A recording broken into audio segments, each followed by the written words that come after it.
ગોલ્ડમાં રોકાણ કરી રોજે રોજ સારા નફાની લાલચ આપી હીરા દલાલ સાથે છેતરપિંડી કરનાર ટોળકીને મહિધરપુરા પોલીસે ઝડપી પાડી કુલ રૂપિયા 35.20 લાખનો મુદ્દામાલ કબજે લીધો હતો।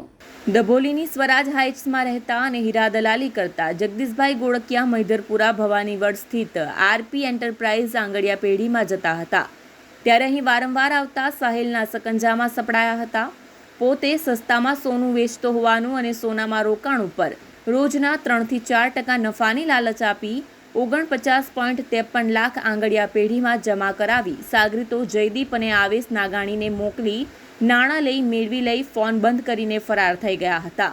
મહિધરપુરા પોલીસે આ પ્રકરણમાં થાણેના ઇલોડા બિલ્ડિંગમાં રહેતા મોહમ્મદ ઉર્ફે મોહસિન યુનુસ જુણેજા, અહમદ અજીમ માકડા, ધોરાજી અંધારીવાડના આવેશ અસગર નાગાણી અને વેસુ સોમેશ્વર એન્કલેવના કુલદીપ મુકેશ માવાણીને દબોચી લીધા હતા।